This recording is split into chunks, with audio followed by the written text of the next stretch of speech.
맥스웰 몰츠, 성공의 법칙. 맥스웰 몰츠는 컬럼비아 대학교에서 의학 박사 학위를 취득하였고 암스테르담 대학, 파리 대학, 로마 대학 등에 재직했다. 성형외과 의사로 수많은 상담과 수술을 하면서 사람들에게 절실한 것은 외모의 교정보다는 실패와 부정적 신념으로 왜곡된 내면의 자아 이미지를 바꾸는 마음의 성형수술이라는 사실을 깨닫고 진정한 변화와 자아 혁명을 위한 성공 실천 프로그램을 창안하는 데 몰두했다.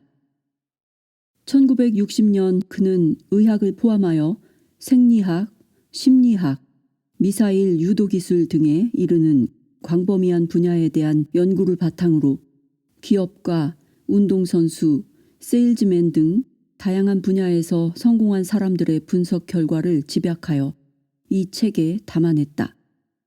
실제로 이 책은 수많은 성공 사례를 낳음으로써 기적의 책이라는 평을 얻었으며 이 책 이후에 나온 자기 개발서 가운데 그 어떤 책도 그의 영향을 받지 않은 것이 없다. 특히 최근까지 골프 선수, 올림픽 선수 등 스포츠 감독과 선수 등이 크게 의존하고 있는 스포츠 심리학의 뿌리는 바로 이 책이다. 저서로는 새로운 얼굴, 새로운 미래, 피그말리온 박사 등이 있으며 강연과 세미나 상담 사례집, 오디오 및 비디오 테이프 등을 남겼고 이 유산들은 사이코 사이버네틱스 재단에 계승 연구되고 있다. 이 책은 출간 이래 3천만 부 이상 판매되었으며 50년 넘게 베스트셀러 자리를 굳건히 지켜온 자기 개발서의 최고 고전으로 평가받고 있다. 또한 반세기가 넘게 이어진 독자들의 한결같은 찬사는 이 책이 이미 수천만 명의 인생을 바꿔놓았음을 입증한다.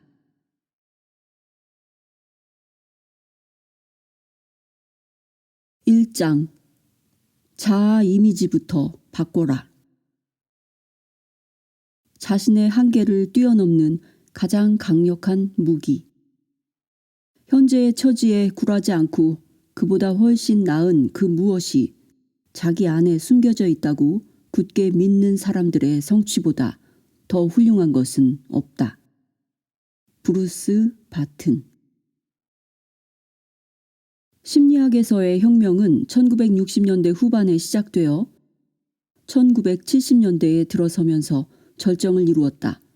1960년 이 책의 초반을 출간할 당시 나는 심리학과 정신의학 그리고 의학 분야에 밀어닥친 변화의 물결 한가운데에 있었다.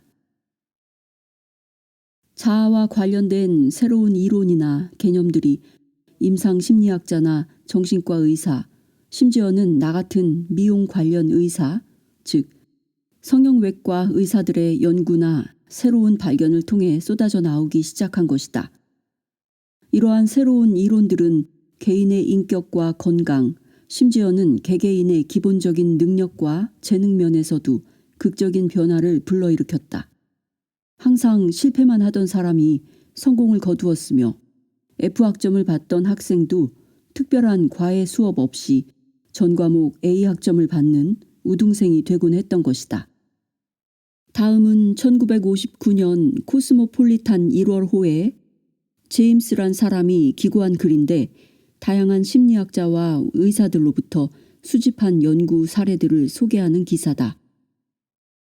자아를 이해한다는 것은 성공과 실패, 사랑과 증오, 쓰라림과 기쁨의 차이를 구별할 수 있음을 의미한다.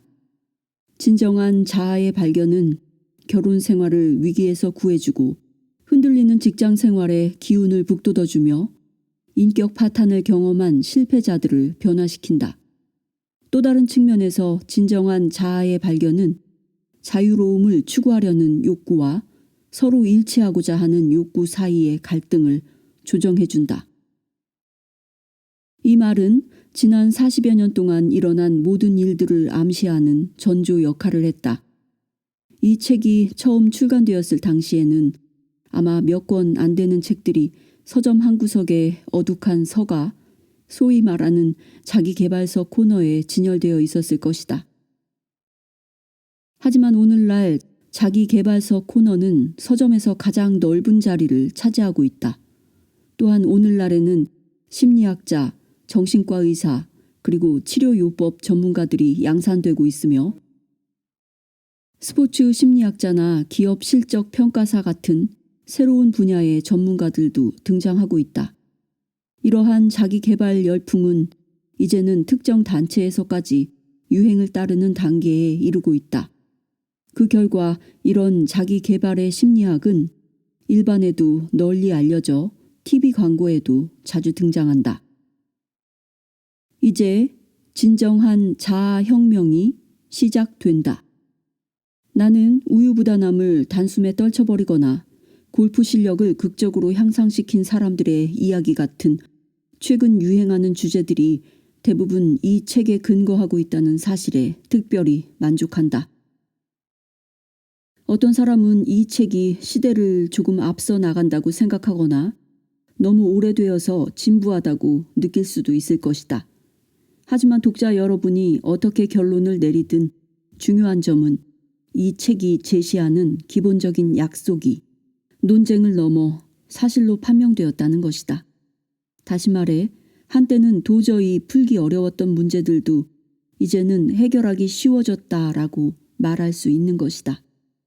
여러분이 풀기 어렵다고 느끼는 것이 무엇이든 그리고 이 책을 읽게 된 계기가 무엇이든 이 책은 정확하고 올바른 심리학적 개념을 사용해서 이런 어려운 문제를 알기 쉽게 설명하고 있다. 나아가 정신훈련 기법과 몇 가지 실행 단계들을 통해 쉽게 이해하고 숙지할 수 있도록 도울 것이다. 자기 내면에서 들리는 자아의 목소리에 귀를 기울여라. 현대에 들어서 가장 중요한 심리학적 발견은 자아 이미지의 발견이라고 할 수 있다. 자아 이미지를 잘 이해하고 자신의 목표에 맞게 이를 변화시키거나 삶을 경영하는 법을 알게 됨으로써 우리는 엄청난 자신감과 힘을 얻을 수 있다. 스스로가 얼마나 인식하고 있느냐와 상관없이 우리 내부에는 어떤 정신적인 청사진이나 그림이 존재한다. 그것을 의식의 눈으로 관찰한다면 다소 모호하고 불명확한 것으로 보일 수도 있다. 어쩌면 의식적으로는 구별할 수 없는 것일 수도 있다. 하지만 그러한 청사진은 분명 존재하며 그 세부 내용까지도 잠재의식에 자세히 기록되어 있다. 이러한 자아 이미지는 나는 어떠어떠한 부류의 사람이라는 개인적인 생각이다. 그것은 자신에 대한 긍정적인 믿음으로부터 나온 것이다. 자기 자신에 대한 믿음은 대부분 과거의 경험, 성공, 실패 또는 모욕감이나 승리감 그리고 자신에 대한 다른 사람들의 태도, 특히 어린 시절의 경험을 통해 대개 무의식적으로 형성된다. 이 모든 것으로부터 자아 또는 자아의 그림이 만들어진다. 자기 자신에 대한 생각이나 믿음이 일단 형상화되면 개인적인 면에 관한 한 그것은 진실이 된다. 사람들은 그것에 대한 타당성을 의심하지 않고 그것이 마치 진실인 것처럼 행동하려고 하는 것이다. 자아 이미지는 자신이 성취할 수 있는 것과 그렇지 못한 것, 자신이 하기 어려운 것과 쉬운 것, 심지어는 집안의 온도를 조절하는 자동 온도 조절기처럼 분명하고 과학적으로 다른 사람들이 자기 자신에게 어떻게 반응하게 할 것인가를 컨트롤한다. 특별히 개인의 모든 활동, 감정, 행동, 능력은 자신이 만들어낸 자아 이미지와 항상 일치한다. 여기서 항상이라는 단어에 유의하자. 이 말은 의식적인 노력이나 의지에도 불구하고 자아 이미지에 반하는 행동은 할 수 없다는 사실을 가리킨다. 이것은 이를 악물고 풀기 어려운 문제를 해결하려고 아무리 노력해도 실패하는 것과 같은 이치다. 그러므로 자아 이미지를 잘 관리하는 것이 무엇보다 중요하다. 모든 자기 혁신은 자아 이미지를 바꾸는 것에서 출발한다. 뚱뚱한 자아 이미지를 가지고 있는 사람이 있다고 하자 그런 사람은 단 것을 좋아하고 정크푸드, 즉 칼로리는 높으나 영양가가 낮은 인스턴트 식품을 말한다. 이 정크푸드를 끊지 못하며 항상 운동할 시간이 부족하다는 핑계 때문에 아무리 의식적으로 노력한다고 해도 체중을 감량하거나 조절할 수 없다. 그런 사람은 자신의 자아 이미지를 뛰어넘는 어떤 초인적인 능력을 발휘하거나 그것으로부터 탈피할 수도 없다. 혹시 그렇게 된다 하더라도 두 손가락 사이에 감겨 있다가 슬며시 풀려버리는 고무 밴드처럼 다시 원상태로 돌아갈 것이다. 또한 자신을 실패한 인간으로 생각하는 사람은 아무리 좋은 의도나 강한 의지를 가지고 있다 하더라도 그리고 설사 기회가 주어진다 하더라도 실패할 것이다. 또 자신을 부당한 희생자로 여겨 항상 고통당한다라고 생각하는 사람은 반드시 그러한 상황에 직면하게 된다. 내가 여기서 말하는 그러한 상황의 예로는 골프 경기, 세일즈, 대중연설, 체중 감량, 인간관계 등을 꼽을 수 있다. 자아 이미지의 조절은 어떤 독립적인 것이어서 자신도 모르게 서서히 이루어진다. 따라서 내가 지금 설명하는 스냅백 효과, 즉 갑작스런 반동을 통해 원래의 자리로 돌아오는 물리적인 현상을 가리키는 말이다. 이 스냅백 효과는 보편적인 현상이라고 할 수 있다. 자아 이미지는 우리의 전체적인 인격과 행동, 심지어는 환경을 형성하는 전제이자 기초이며 우리 삶의 밑바탕이다. 그 결과 우리의 경험은 자아 이미지를 증명하고 그것을 강화시켜주며 악순환이 계속되거나 혹은 좋은 일만 계속 생기게 하는 것이다. 예를 들어 자신을 F학점만 받는 학생이라고 생각하거나 수학에 전혀 소질이 없다고 생각하는 학생은 자신의 성적표를 통해 그 사실을 확인할 수 있다. 스스로가 자신을 증명한 셈이 되는 것이다. 이와 마찬가지로 세일즈 전문가나 기업가도 실제 경험을 통해 자신의 자아 이미지가 옳다는 사실을 입증하려는 경향이 있다. 자신에게 어려운 부분이나 인생에서 좌절을 느끼는 것이 무엇이든 간에 레코드판에 있는 홈처럼 자아 이미지에 각인되어 있는 어떤 것을 입증하고 강화시키는 것이다.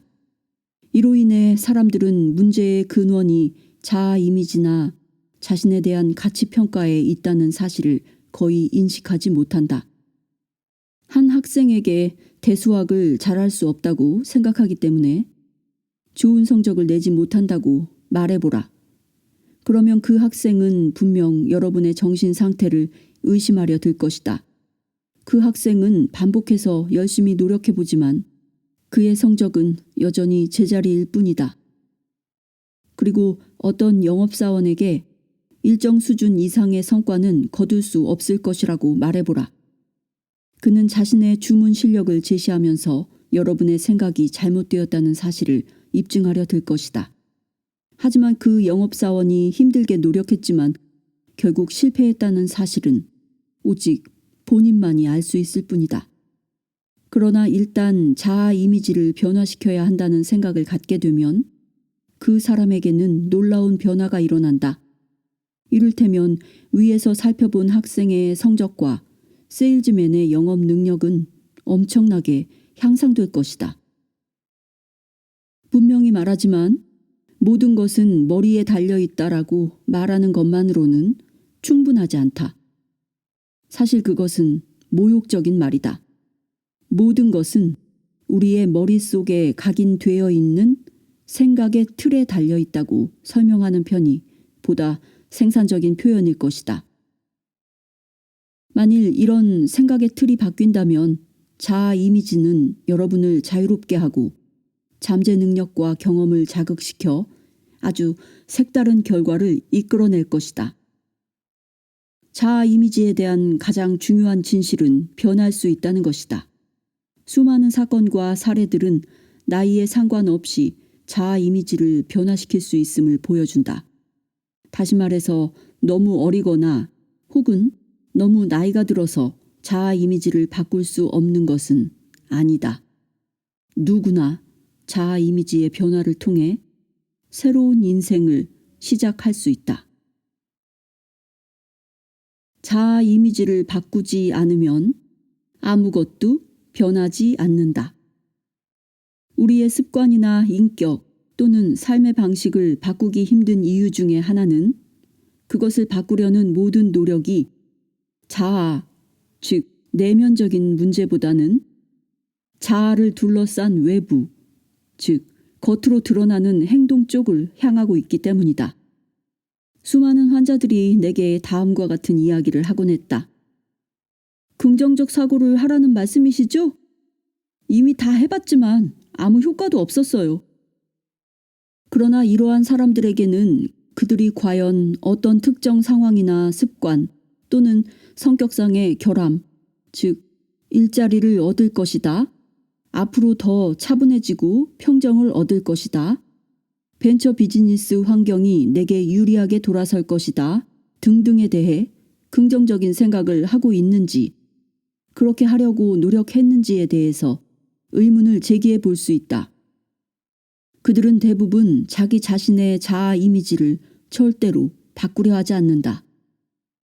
예수는 헌 옷에 새 천조각을 덧대는 것이나 낡은 부대에 새 술을 담는 어리석음을 경고한 바 있다.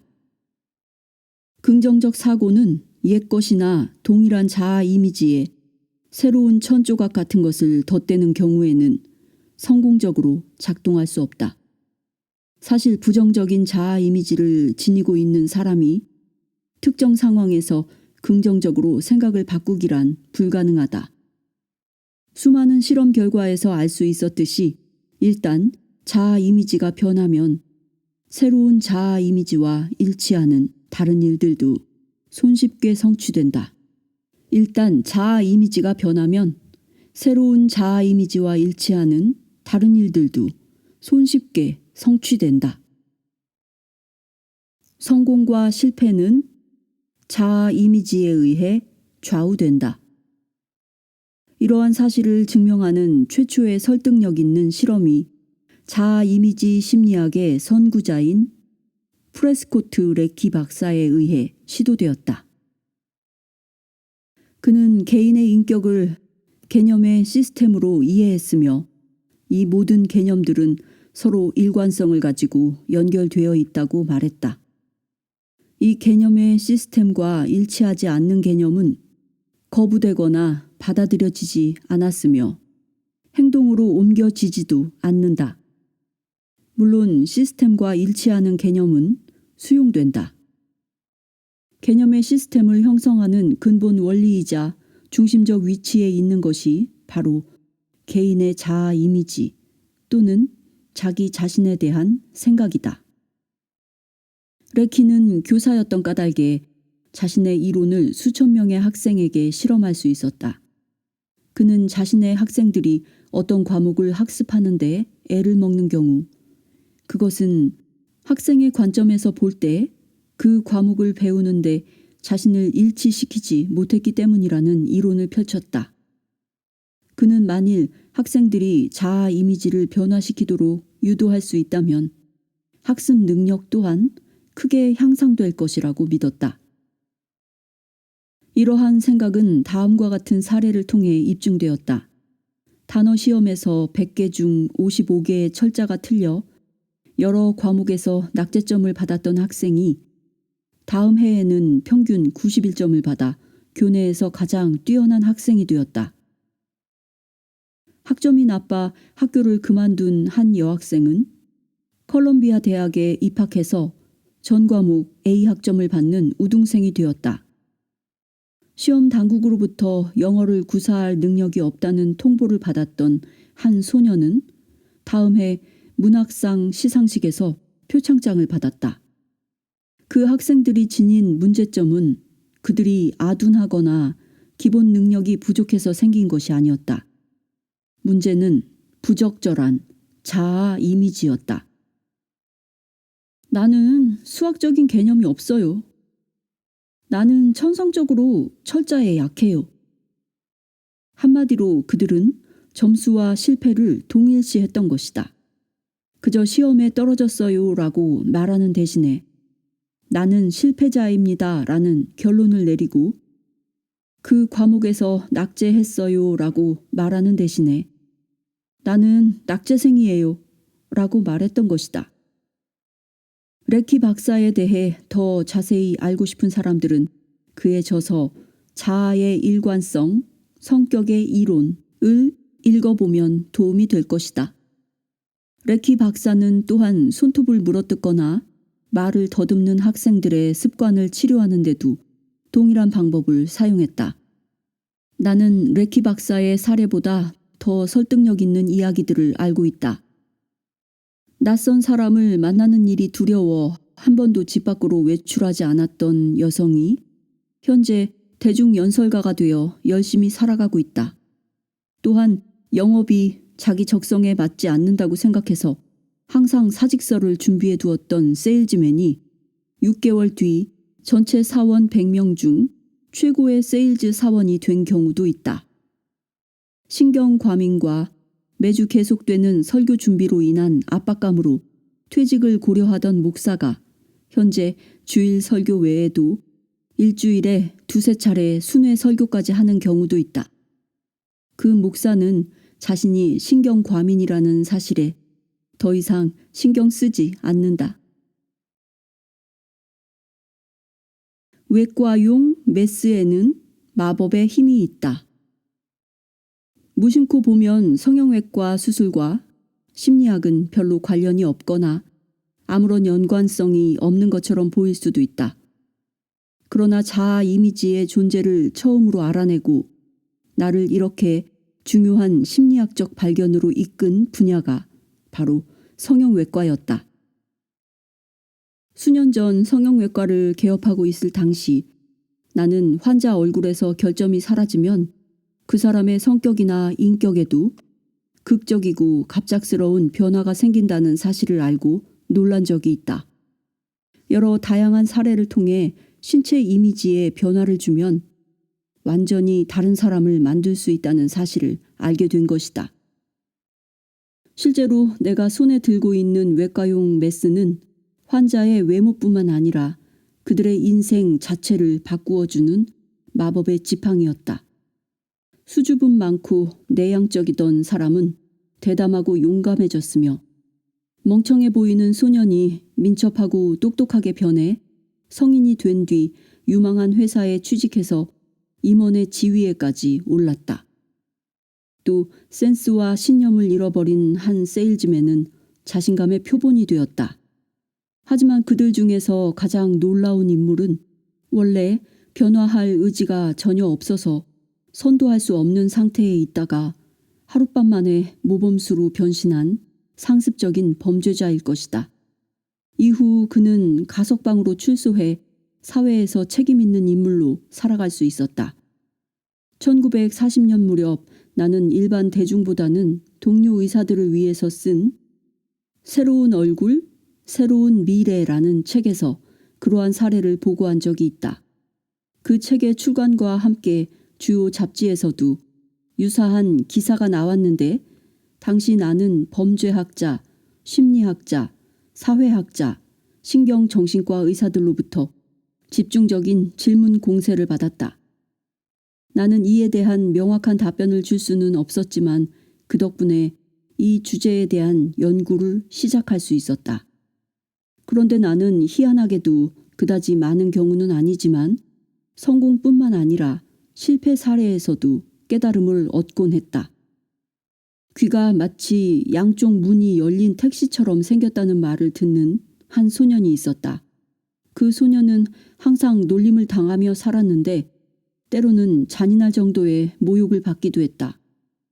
그에게 있어 다른 사람과의 교제는 모욕과 고통을 의미하는 것이었다. 그는 일체의 사회적 접촉을 피하지 않으면 안 되었다. 그는 사람들을 두려워하고 세상을 등져야만 했다. 그 소녀는 자신이 외부에 드러나는 것을 몹시 두려워해 주변에 멍청이라고 알려져 있었다. 하지만 귀를 수술하고 난 뒤 당혹감과 모욕감이 사라져 그 소녀는 평범한 생활을 할 수 있게 되었다. 이번에는 자동차 사고로 얼굴에 흉터가 생겨 고통을 받던 세일즈맨의 경우를 예로 들어보겠다. 세일즈맨은 매일 아침 면도할 때마다 뺨에 난 끔찍한 상처와 이상하게 뒤틀린 입 모양을 보게 되었다. 그는 생전 처음으로 고통스럽게 자의식을 느꼈을 것이다. 그는 자신이 부끄럽고 자신의 외모가 다른 사람에게 틀림없이 혐오감을 줄 것이라고 생각했다. 그에게는 그 상처가 강박관념이 되어버린 것이다. 그는 스스로를 사람들과는 다른 부류로 분류했다. 그는 다른 사람들이 자신에 대해 어떻게 생각하는지 궁금했다. 이윽고 그의 자아 이미지는 일그러진 그의 얼굴보다 더욱 손상되고 말았다. 자신감도 잃어버렸으며 증오와 적대감으로 가득 차게 되었다. 그의 모든 관심은 자신에게로 향했으며 주된 목표는 자아를 보호하면서 가급적이면 모욕감을 느낄 수 있는 상황을 피하는 것이었다. 그러나 흉터를 고치고 일반인의 얼굴로 돌아가자 자신에 대한 태도와 모습, 감정에도 큰 변화가 생겨났다. 그로 인해 그는 직업에서도 커다란 성공을 거둘 수 있었다. 나에게는 이해할 수 없는 의문이 일어나곤 했다. 만일 외과용 메스가 마법의 힘을 지니고 있다면 새로운 얼굴을 갖게 된 몇몇 사람이 여전히 예전의 인격을 가지고 있는 이유는 무엇인가? 그렇다면 변화하지 않는 사람들은 예외가 아닐까? 코에 난 커다란 혹 때문에 평생 아주 수줍어하며 자의식에 빠져 살았던 공작 부인의 심정은 어떨까? 비록 성형외과 의사가 정말 아름다운 최고 수준의 코와 얼굴을 만들어 주었다고 할지라도 그녀는 여전히 자신을 미운 오리 새끼처럼 생각하며 산다. 메스가 마법의 힘을 지니고 있다면 왜 그 공작 부인에게는 아무 효과가 없는 것일까? 또한 새로운 얼굴을 갖게 되었지만 여전히 예전의 인격을 지니고 사는 사람들은 어떨까? 수술 후에도 자신의 외모에 아무런 차이가 없다고 느끼는 사람들의 반응은 어떻게 설명할 수 있을까? 모든 성형외과 의사들은 한 번쯤 이러한 경험을 해봤을 것이며 아마도 나와 마찬가지로 당혹스러웠을 것이다. 외모상 아무리 극적인 변화가 생긴다 하더라도 어떤 환자들은 다음과 같이 주장한다. 이전과 똑같은 것 같아요. 의사 선생님은 도무지 아무것도 하신 게 없군요. 이런 환자들은 친구나 심지어는 가족들도 잘 알아보지 못할 정도로 새롭게 얻은 아름다움에 대해 아무리 열광적으로 말해도 자신은 별로 바뀐 것이 없다고 느끼거나 전혀 개선되지 않았다고 생각하면서 실제로 어떠한 변화도 일어나지 않았다고 부인하곤 한다. 또한 수술 이전과 이후의 사진을 비교하면서 수술이 잘 되지 않았다고 생각하고 심지어 적대감을 품기도 한다. 어떤 이상한 정신적인 마력으로 인해 이들은 자신을 다음과 같이 합리화한다. 물론 코에 더 이상 혹이 보이진 않지만 여전히 내 코는 예전과 달라진 게 없어. 흉터가 더는 보이지 않는 것 같지만 여전히 상처는 남아있어. 외과용 메스에는 마법의 힘이 없다? 자아 이미지의 실체를 찾는 데 도움이 되었던 또 다른 사례는 모든 상처나 흉터가 수치심과 모욕감을 불러일으키지는 않았다는 사실이다. 독일에서 의학 공부를 할 당시 나는 미국인으로 치자면 명예 훈장을 걸고 있는 것처럼 결투로 인한 상처를 자랑스럽게 여기는 학생들을 여러 차례 보았다. 이 학생들은 대부분 대학의 엘리트들이었으며 얼굴에 난 상처는 훌륭한 훌륭한 지위를 누릴 만한 자격이 있음을 증명해주는 표식과도 같았다. 이러한 학생들에게 있어 얼굴에 난 끔찍한 상처가 주는 심리적인 효과는 앞에서 예로 든 세일즈맨의 뺨에 난 상처를 없앴을 때 나타나는 심리적 효과와 동일했다. 이 일로 인해 나는 외과용 메스가 아무런 마법의 힘도 지니지 않는다고 생각하기 시작했다. 동일한 심리적 결과를 일으키는 칼 하나가 어떤 사람에게는 상처를 주기도 하지만 다른 사람에게는 흉터를 없애는 도구로 사용될 수도 있는 것이다. 많은 사람들이 상상 속에서 고통받고 있다.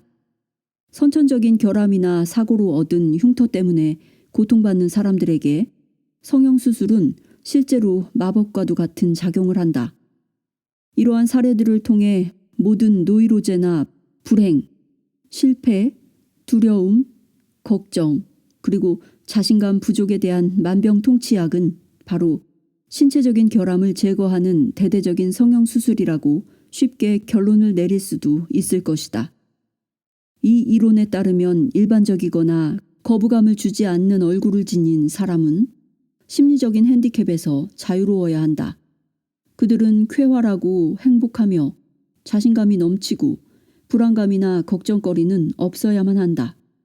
하지만 사실은 그렇지 않다는 것을 우리는 아주 잘 알고 있다. 어쨌거나 우리는 성형외과를 방문하는 사람이 순전히 상상 속에서 추하다고 느끼는 부위를 수술로 고치려는 이유에 대해 명확하게 설명하지 못한다. 예를 들면 35세에서 45세 사이의 여성들은 지극히 정상적인 외모이며 대부분 아주 매력적인데도 자신이 나이 들어 보인다고 생각한다. 그런가 하면 자신의 입과 코 또는 가슴 크기가 현재 한창 인기 있는 헐리우드 스타나 10대 팝스타 또는 학교에서 가장 인기 있는 학생의 그것과 일치하지 않기 때문에 추하다고 생각하는 소녀들도 있다. 또 자신의 귀가 너무 크거나 코가 너무 길다고 믿는 남성들도 있다. 그런데 이러한 상상 속의 추함은 특별한 것이 아니다. 10대부터 대학생, 성인 남녀를 대상으로 한 어떤 설문조사에서는 조사 대상의 각각 70%, 80%, 심지어는 90%에 이르는 사람들이 자신의 외모에 만족하지 못한다고 답하고 있다. 만일 평범한이나 평균적인이라는 말이 정상적인 의미를 지니고 있다면 전체 인구의 90%에 이르는 사람들이 외모상 비정상적이거나 남과 다르다 또는 결함이 있다 라고 말할 수는 없을 것이다. 하지만 앞의 설문조사에 따르면 놀라울 정도로 많은 사람들이 자신의 신체 이미지에 대해 부끄러움을 느끼고 있다는 것을 알 수 있다. 물론 어떤 사람들은 건강을 위해 체중 감량이나 운동을 하는 과정 중에 상상 속에서 불만을 느끼기도 한다. 이러한 사람들은 실제 흉터로 인해서 고통을 받고 있는 사람처럼 행동한다. 그들은 흉터가 있는 사람과 동일한 부끄러움을 느끼며 똑같은 공포와 걱정을 품고 있다. 정말 완전하게 살고자 하는 그들의 모든 잠재력은 동일한 종류의 심리적 장애물에 의해서 차단되고 억제된다. 물리적이라기보다는 정신적이거나 감정에 의해 그들이 갖고 있는 상처는 그만큼 고통받고 있는 것이다. 어째서 부자나 권력자들은 불행하다고 하는가? 큰 인기를 얻고 성공을 거둔 헐리우드의 부유하고 멋진 연예인들이나 수백만 달러의 연봉을 받는 운동선수, 그리고 아주 큰 영향력을 행사하며 권력을 한 손에 거머쥐고 있는 정재계 인사들이 개인적으로 불행한 생활을 하면서 알코올과 마약 중독이라는 자포자기적인 행동을 하거나 대중적으로 부끄러운 또는 파괴적인 행동을 하는 경우를 종종 볼 수 있다. 그들은 BMW를 타고 300만 달러나 하는 밀밸리 지역의 저택을 구입합니다. 그렇지만 그들은 여전히 아침에 일어나서 오늘은 기분이 별로 좋지 않은데? 라고 말하곤 하죠. 이것은 수많은 닷컴 기업과 바람직하지 않은 부증후군으로 대표되는 실리콘밸리의 벤처 산업 분야 100만 장자들을 상대했던 심리학자 스티븐 골드바트 박사의 말이다. 부와 성공, 권력, 그리고 명성 등이 개인적인 외모상의 결점을 개선시킬 수는 있겠지만 그 이상의 행복이나 내적인 평화를 반드시 보장하지는 않는다.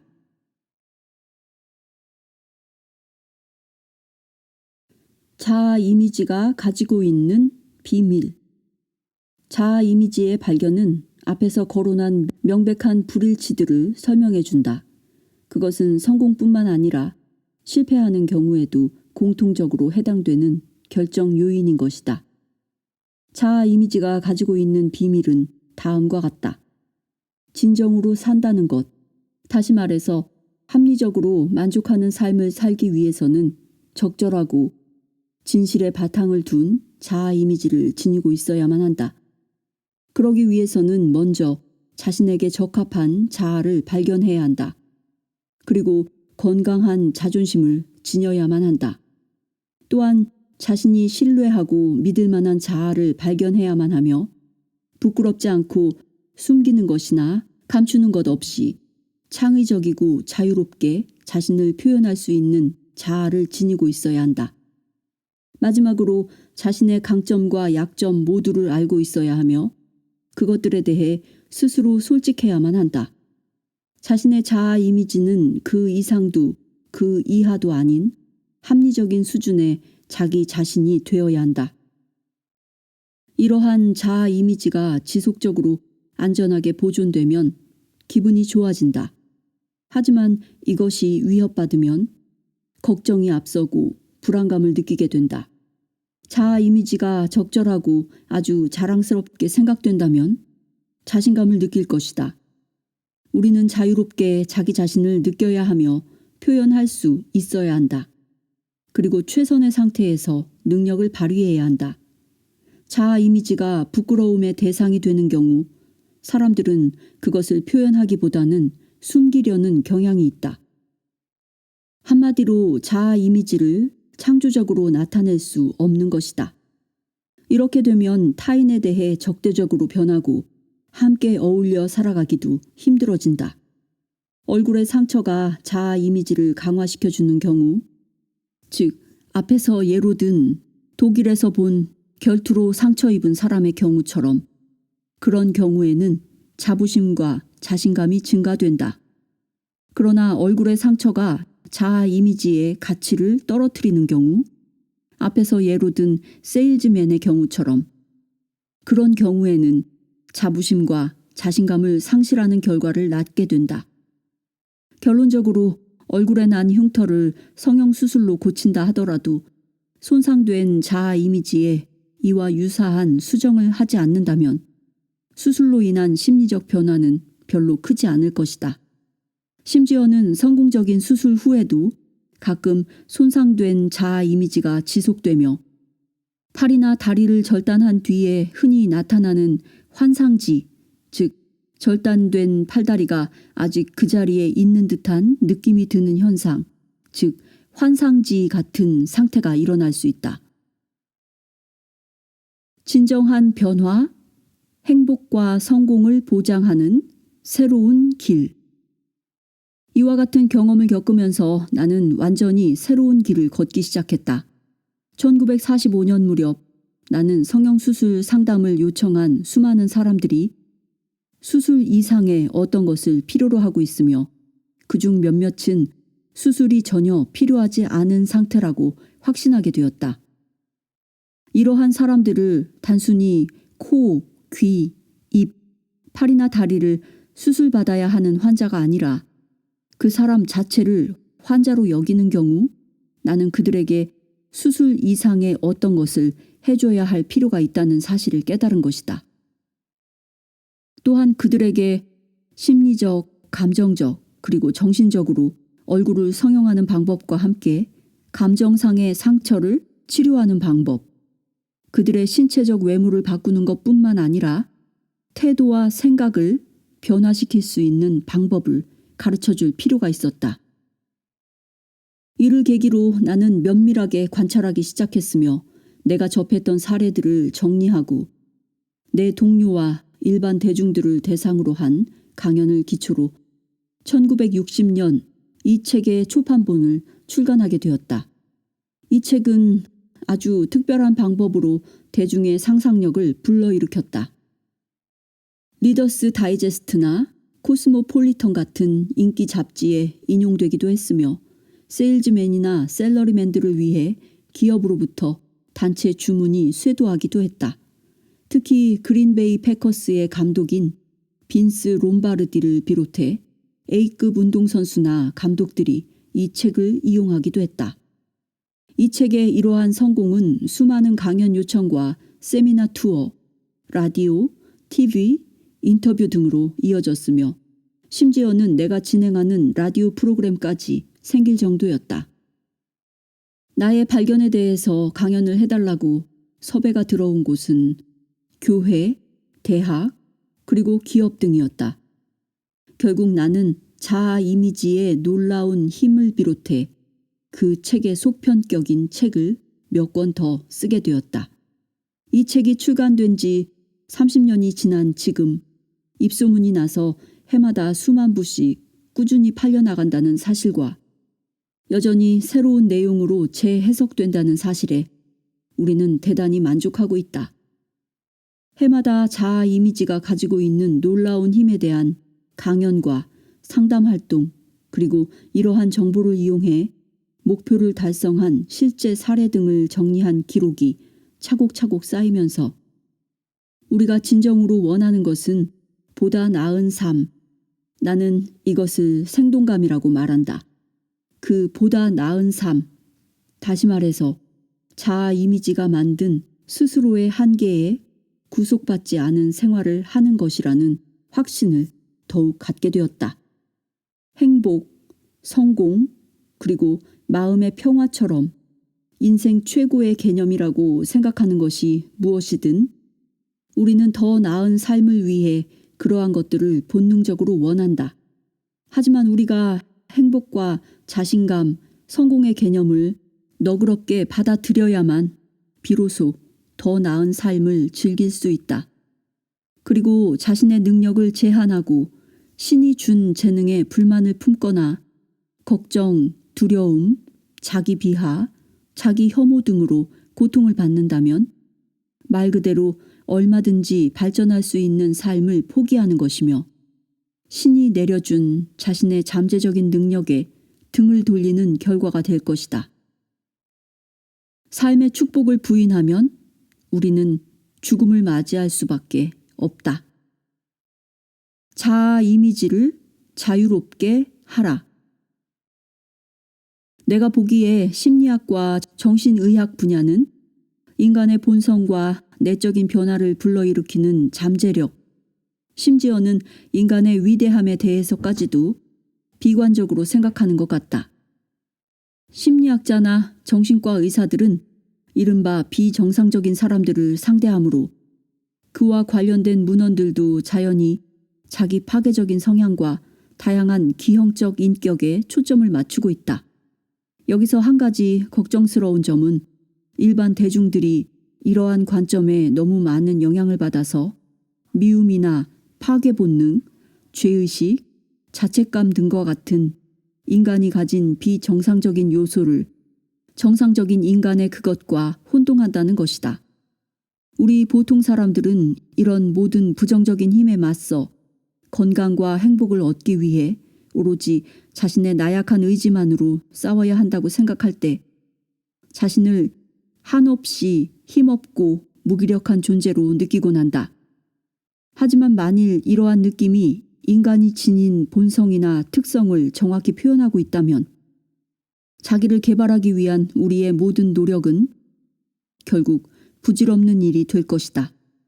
그러나 수많은 환자들과의 임상 경험을 통해 확신하건대 우리는 혼자서 그 일을 할 필요가 없다.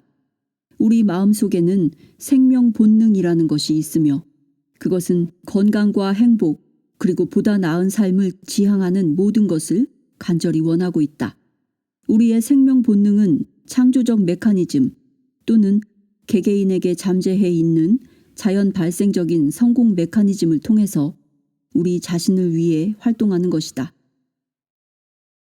이 책은 이러한 자연 발생적인 성공 메커니즘을 완벽하게 활성화시키면서 우리의 자아 이미지를 자유롭게 만드는 데 필요한 실용적인 개념과 교훈을 알려주고자 노력할 것이다.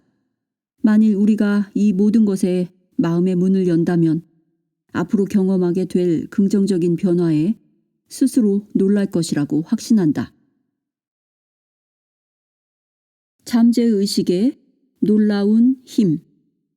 인간의 정신이 어떤 구조를 가지고 있는가 하는 문제는 분명 논란의 여지가 많다. 우리의 뇌 속은 은하수에 빛나는 수천억 개의 별보다도 훨씬 더 많은 신경세포로 가득 차 있다.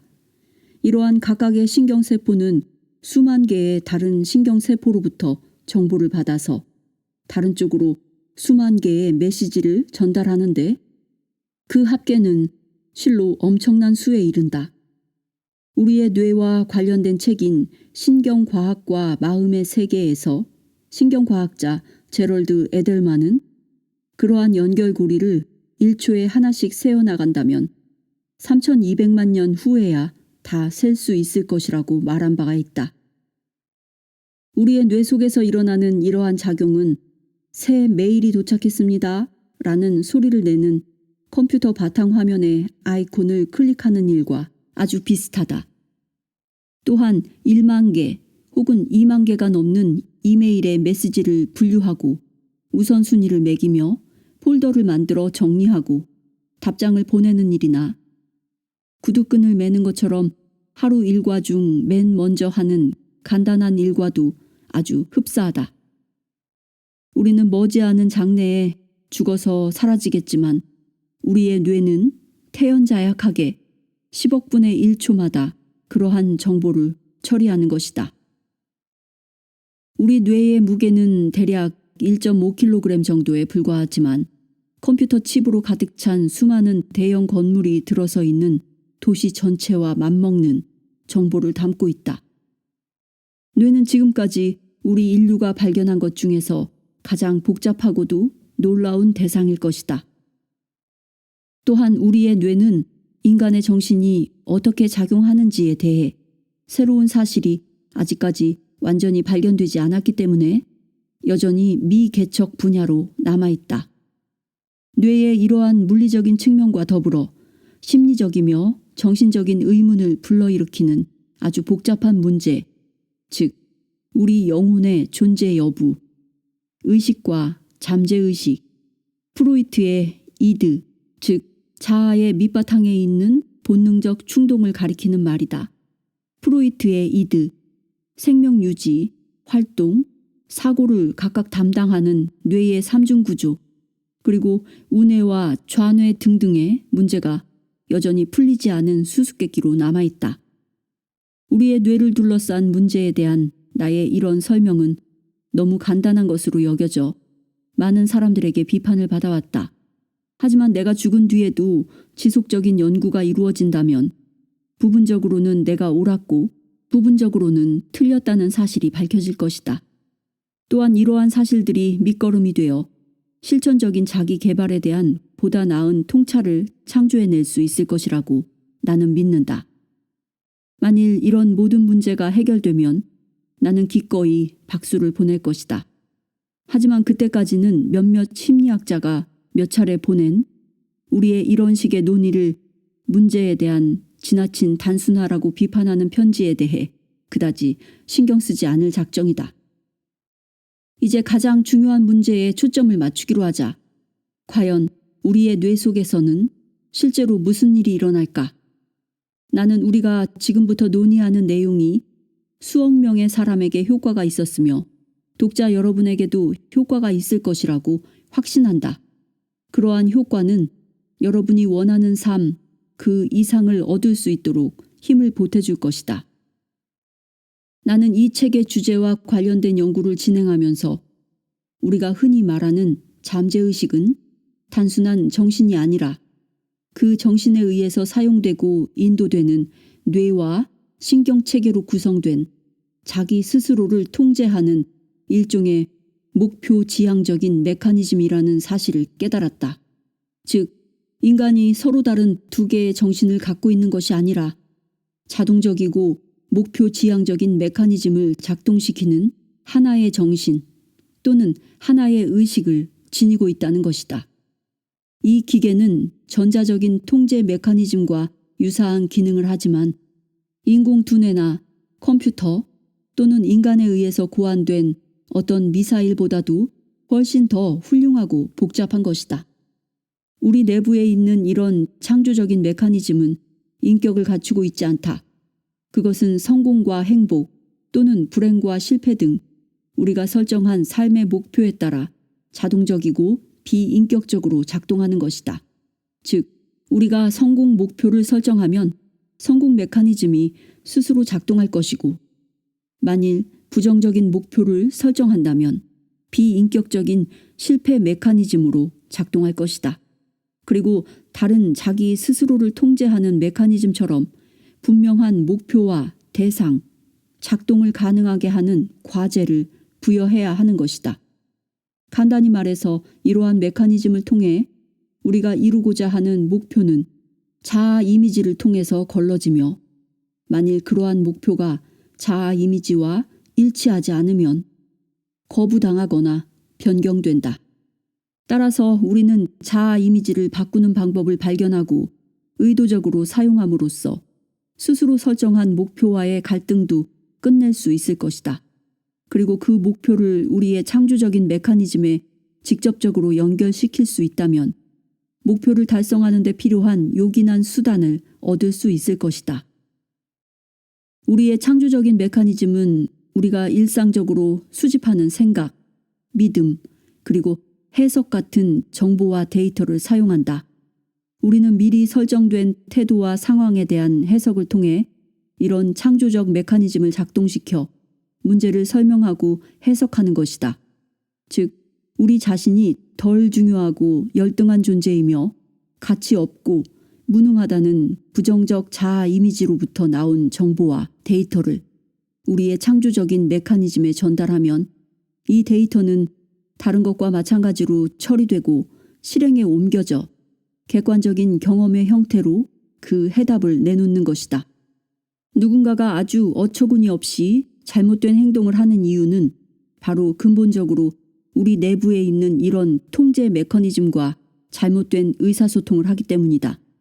우리 내부의 통제 메커니즘은 완벽하게 기능하지만 가끔 아주 심각한 오해를 불러일으키기도 한다. 미친 뇌가 나를 움직인다 라는 책에서 저자 데이비드 와이너와 길버트 헤프터 박사는 심지어 우리 중에서 가장 유식한 사람도 내부에는 광기가 숨어 있으며 우리가 싸워야만 하는 불합리성을 잠재적으로 내포하고 있다고 말한다.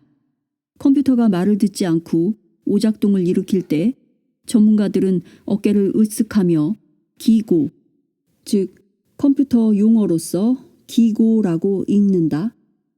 이 기고, 불완전한 프로그램을 입력하면 불완전한 답이 나올 수밖에 없다는 뜻이다. 이 기고라는 컴퓨터 용어를 내뱉는다. 이와 마찬가지로 우리의 신경세포 채널이 종종 실제로는 아무 쓸모도 없는 쓰레기 같은 정보를 보내면 어떤 지점에서 그것이 하나로 합쳐지는 경우 그 결과 역시 아무 쓸모도 없는 행동으로 튀어나오는 것이다. 우리 내부의 창조적인 메커니즘은 현재의 문제를 해결하고 현 상황에 반응하기 위해서 저장된 정보나 기억을 이용한다. 때때로 이렇게 저장된 데이터는 그것의 진실성이나 유용성이 사라진 후에도 우리 머릿속에 오래도록 이용 가능한 상태로 남아 대기하게 된다.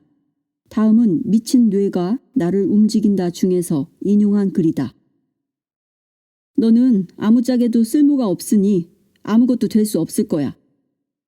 우리는 10살 때쯤 학교에서 수학 퀴즈 시험에 낙제점을 받았을 때 아버지로부터 이런 말을 들어보았을 것이다. 이것은 우리의 이드, 즉 우리 내부의 잠재 기억이 되어 평생은 아니더라도 수년간 우리의 기억 속에 남아있게 된다.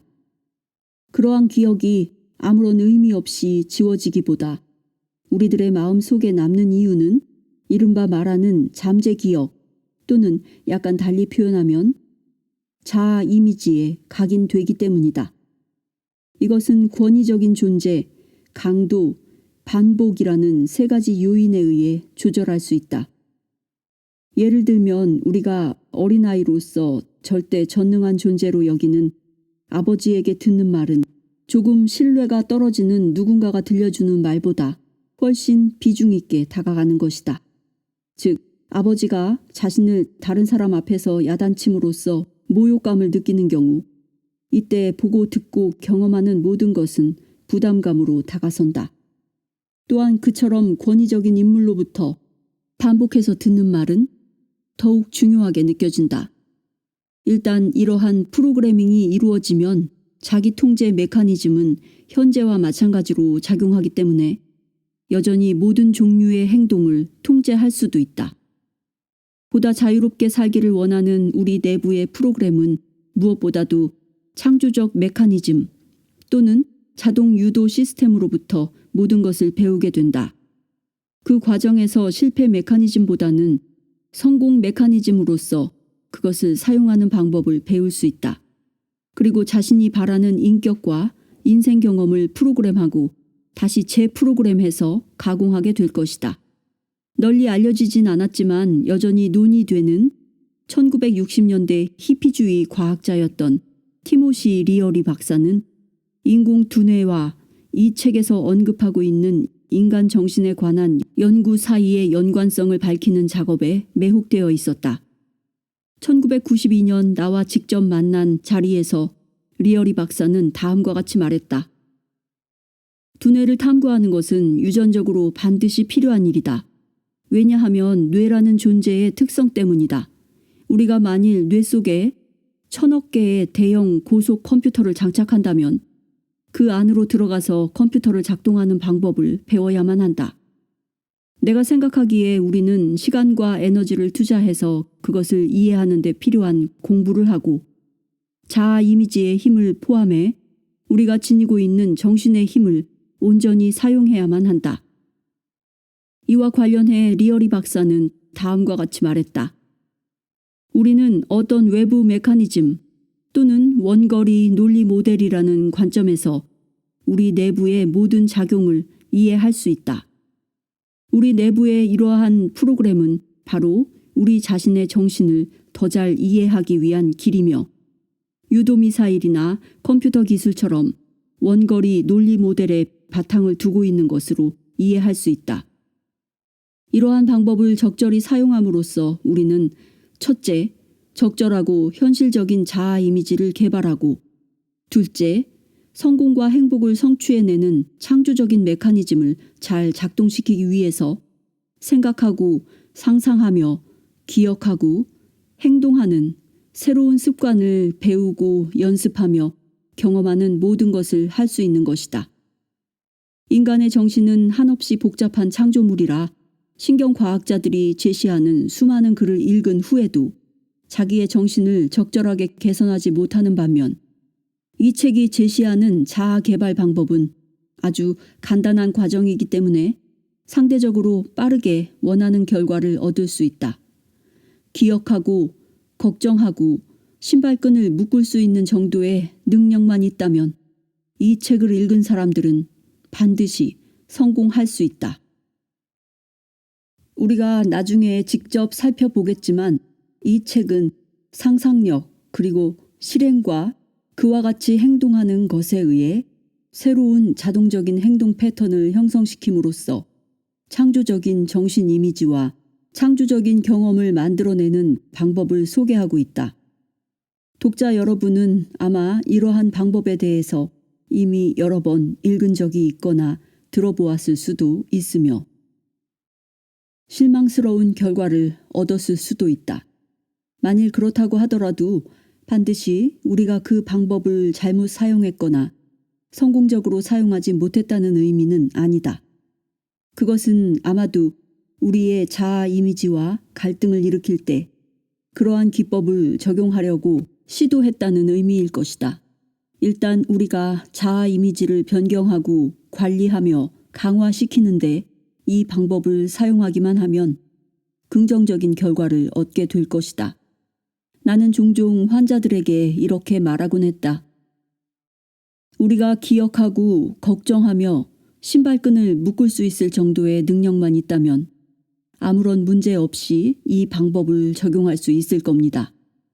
우리가 이제부터 해야 할 일은 아주 간단하지만 끊임없이 연습하고 경험해야만 하는 일이다.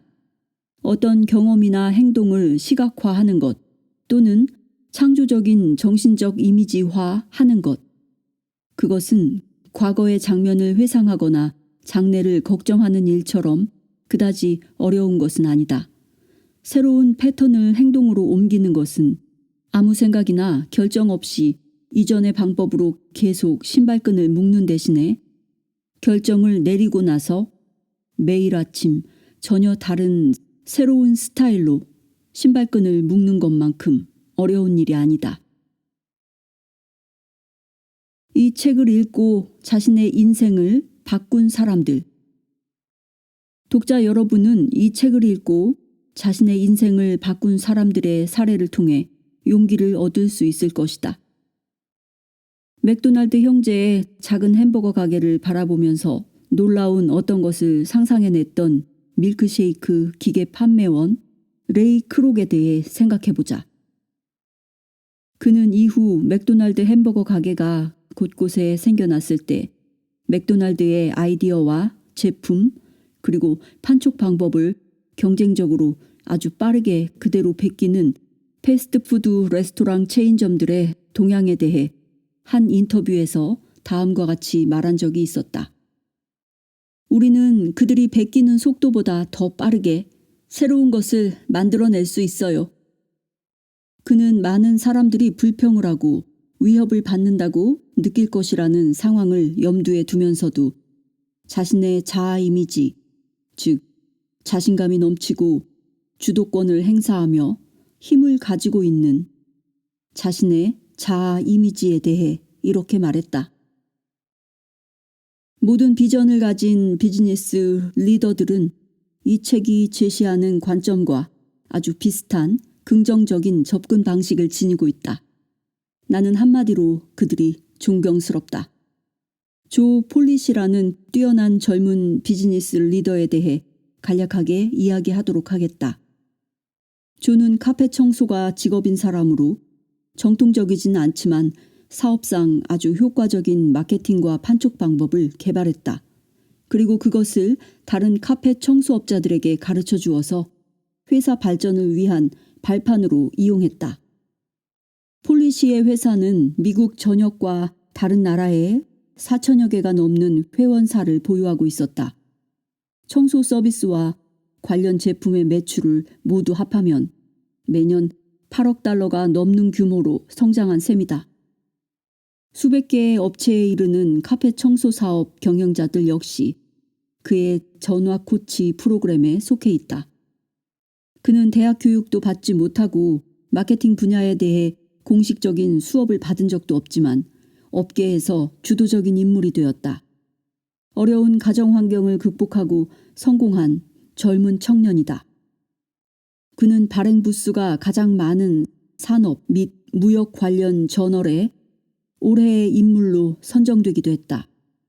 그는 이 책을 달아서 헤어질 때까지 읽고 자신의 회원들에게 추천해 주었으며 이 책의 편집자를 특별 강사로 초청해 특별 세미나를 열기도 했다. 이유가 무엇일까? 그는 이렇게 말한다. 최상의 제품, 가격, 포지셔닝이 결합된 이 세상의 모든 비즈니스와 마케팅 지식 그리고 기술적인 재능을 소유한 사람이나 회사가 그것을 활용하는 데 필요한 내적 자신감이 부족하다면 그 가치는 실제보다 낮게 평가될 것이다.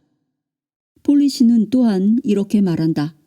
우리가 말하고자 하는 것은 제품을 경쟁사보다 높은 가격에 판매하는 방법과 무엇보다도 그것이 개인 기업가의 자아 이미지와 많은 연관이 있다는 점이다. 세일즈 전문가, 사이코 사이버네틱스 재단 이사회의 창립 멤버인 빌 브룩스는 미국 내에서 몇몇 대기업의 매출을 신장시키기 위해 복잡하고도 정교한 세일즈 훈련 시스템을 고안해냈다. 그가 주창한 최고의 효과적인 세일즈 시스템은 먹고 사는데 필요한 것보다 더 열심히 일하지 마라 등을 비롯한 몇몇 훌륭한 책의 주제가 되기도 했다. 브룩스는 개인적으로 세일즈맨으로서 성공했으며 다른 수천 명의 사람들에게 도움을 주었다.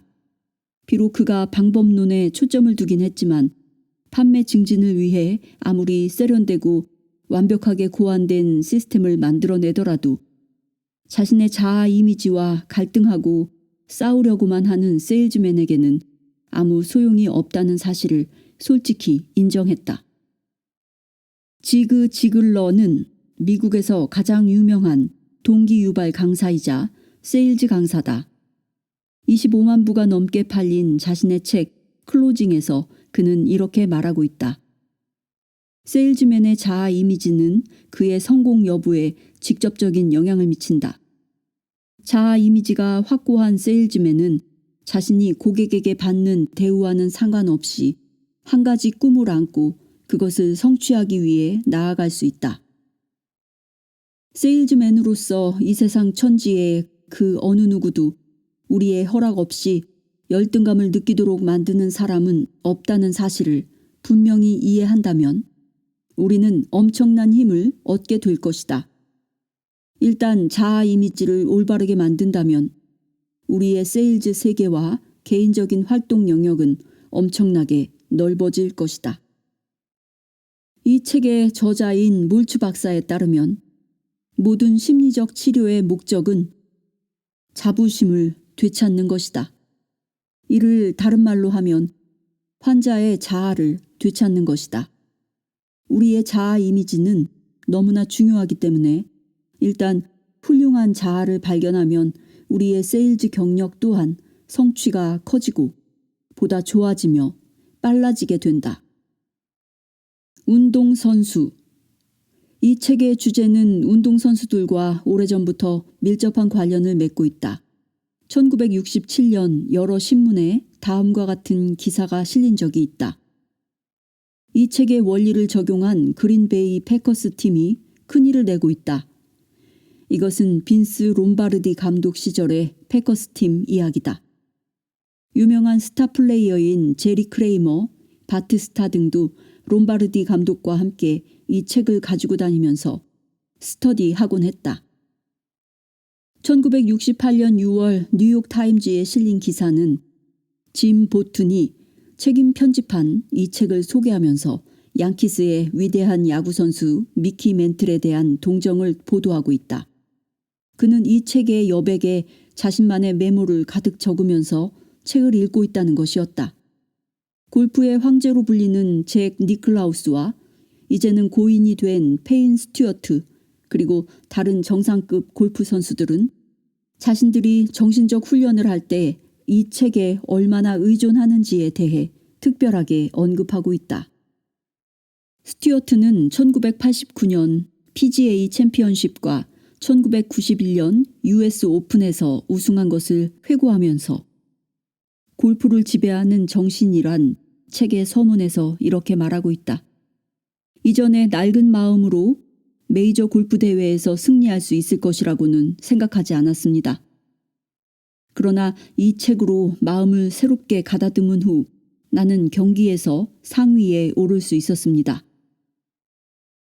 덧붙여 말하자면 골프를 지배하는 정신은 노스캐롤라이나 대학교의 교육심리학 교수이자 골프 매거진에 글을 싣는 필자이며 여러 골프 선수를 지도한 코치이기도 한 리처드 쿠프 박사가 쓴 책이다. 그 밖에도 로데오 경기 선수, 올림픽 참가 선수, 미식 축구 선수, 또한 이 책의 정신개발 전략을 활용한 수많은 코치들이 있다. 감독. 1997년 사이코 사이버네틱스 재단은 노스 텍사스 대학교 교육과 체육 담당 보좌관인 린다 타일러 롤린스로부터 편지 한 통을 받았다. 그녀는 자신이 수년간 이 책을 교재로 사용하고 있으며 그 대학은 장학생으로 선발된 운동선수를 대상으로 한 과정도 개설하고 있다고 썼다. 노스 텍사스 대학교에 재학하면서 운동선수로 활동하는 동안 접하는 말들은 우리 학생들이 태어나기도 전에 이미 몰츠 박사가 만든 개념에 기초하고 있다는 것입니다. 또한 현재 프로 골프 선수들을 가리키고 있는 보스턴의 한 심리학자가 골프 매거진에 소개된 적이 있다. 글로리아 스피탈리 박사는 다음과 같이 말한다. 내 계산에 따르면 일반적으로 골프 선수들은 경기 시간 중 86%를 자신의 생각이나 감정과 씨름하며 보낸다. 그들은 무엇이 일어날 것인가에 대해 이리저리 생각하고 흥분이나 분노를 느끼면서 계속 집중하고자 노력하며 앞으로 어떻게 될 것인가 걱정한다. 이 말은 골프 경기 중 86%의 시간이 신체적인 행동이 아니라 사고와 감정에 의해 소모된다면 성공과 실패를 결정하는 요소의 86%는 스윙 기술이나 과감한 퍼팅이 아니라 사고와 감정을 관리하는 데 달려있다는 사실을 가르쳐준다. 이러한 경우는 다른 모든 운동 분야에서도 동일하게 나타난다. 그래서 점점 더 많은 감독들이 정신무장과 심리적 동기 유발 쪽에 시간과 에너지를 할애하는 것이다. 심지어 NBA의 팻 라일리나 필 잭슨 같은 몇몇 인류 농구 감독은 이러한 주제에 대한 자신의 생각을 정리해 책으로 펴낸 바 있다. 올랜도 매직과 디트로이트 피스톤스 구단의 척 데일리 감독 밑에서 수석 코치로 일했던 브랜든 써는 이 책의 열렬한 팬이었다. 그는 이 책을 비디오 교재로 만든 한 비디오 프로그램에 출연해 경기의 다른 요소와 싸우는 선수들에게 새로운 정신적인 이미지를 사용해 보도록 제안하면서 그가 사용했던 원칙에 대해 설명하기도 했다. 이 책에서 우리는 코나 귀가 큰 사람들을 포함해 세일즈 전문가들과 관련된 사례를 은밀하게 살펴볼 것이다. 그리고 이 책이 어떤 업무, 어떤 직업, 어떤 교육, 상황 등에서도 신뢰할 수 있고 한결같이 진정한 효과를 발휘하게 한다는 사실을 확인할 수 있을 것이다. 16장에서는 이 책을 이용해 성공을 거둔 5가지 놀라운 이야기가 소개된다. 유전이나 천부적인 재능 따위는 잊어버려라. 유전적인 숙명에 대해서는 논의할 가치조차 없다. 이것은 한마디로 터무니없는 소리다. 지니 런드런 박사는 자신의 책 권력과 성공을 움켜쥔 사람들에서 14명의 독특하고 성공적인 몽상가와 성취자에 대한 심도 깊은 분석과 심리적인 설명을 하면서 그것은 천성이 아니라 후천적인 교육의 결실이었다는 결론을 내리고 있다. 그들의 가족사를 보면 유전은 그들의 성공과 거의 또는 전혀 연관이 없다. 그 대신 그는 어떤 특징을 발견했는데 그에 따르면 그러한 특징들은 프로그램화되고 그들은 자신을 프로그래밍한다. 유전적인 능력이 성공하는 데 있어 극복할 수 없는 장애가 되거나 성취 이면에 놓인 궁극적인 비밀이라면 아마 우리는 월트 디즈니가 독특한 창조력이나 기업가적인 성취 능력을 지닌 혈통을 타고났을 것이라고 생각할 것이다. 하지만 디즈니의 아버지는 플로리다주에서 했던 모텔 사업을 포함해 5번이나 사업에 실패한 인물이다. 건축의 거장인 프랭크 로이드 라이트의 아버지는 실업자나 마찬가지인 순회 목사였는데 그 일에도 아주 서툴러서 1년 이상을 지속하지 못했다. 피카소의 아버지는 평범한 화가에 불과했다. 지금 여기서 혈통을 따지려는 것은 아니다. 위의 사례들은 우리 인간이 통제하지 못하는 유전자가 아니라 조건을 설정해 프로그램화된 상태에서 교육받고 지도받은 자아 이미지가 성공을 결정한다는 사실을 잘 보여준다. 따라서 우리는 부모를 선택할 순 없지만 이 책을 통해 자신이 원하는 자아 이미지를 선택할 수는 있다. 어떤 이들은 마이클 조던이나 타이거 우즈를 두고 이러한 사실을 설명하기도 한다. 그들이 다른 사람들보다 월등하게 뛰어난 신체적 능력을 보여주는 건 사실이지만 만일 그들에게 다양한 자극을 통해서 조건이 부여된 건전한 자아 이미지가 없었다면 그러한 능력은 아무짝에도 쓸모없는 것이 되어버렸을 것이다. 우주의 경우 그의 아버지, 조던의 경우 대학 농구 코치인 딘 스미스 같은 권위적인 인물에 의해 적지 않은 영향을 받았다. 자신의 분야에서 정상에 오르려는 운동선수들은 대부분 평균적인 보통 수준의 신체 능력을 가지고 있을 것이다. 야구에서는 미국의 전설적인 야구 선수 타이 콥과 피트 로즈가 있다. 미식 축구에서는 전문가들로부터 너무 덩치가 작아서 제대로 시합을 할 수 없다라고 잘못 평가받은 프렌 타켄턴과 덕 플루티가 대표적인 예다. 따라서 단 1분이라도 자신이 타고난 재능이나 능력이 부족해서 목표를 성취하지 못했다는 생각은 하지 말아야 한다. 이것은 대단히 체계적인 거짓말이며 가장 슬픈 변명일 뿐이다. 성공 처방. 성공 스크랩을 하나 만들어 두자. 과거 또는 현재 여러분이 동경하는 성격이나 성품, 인생의 업적을 성취한 사람들에 관한 스크랩북을 만들어라. 그리고 이들 각각에 해당하는 대표적인 인물을 선정하라. 그들의 전기나 자서전, 기사, 연설, 그리고 이 책에서 소개하는 런드런 박사나 나폴레온 힐, 그리고 그 밖의 사람들처럼 그들에 대한 분석 자료를 수집하고 충분히 공부해서 다른 사람들의 인생에 영향을 주는 전문가가 되어라. 그들이 창조해낸 인격과 삶의 업적이 거의 대부분 유전적 요인이거나 어린 시절 주위 환경과 교육에 힘입은 것이 아니라는 사실을 깨달아라. 실제로 그들의 현재를 가능하게 한 힘, 생각, 영향력을 찾아내라. 이러한 일을 취미로 삼아 인생의 목표를 이루는 데 요구되는 보다 강하고 목표 지향적인 자아 이미지를 만들기 위해 이용할 수 있는 가공되지 않은 상상한 재료를 가지고 상상력을 키워보라. 골프를 지배하는 정신이라는 책에서 저자 쿠프 박사는 골프를 치는 사람들에게 이렇게 말한다.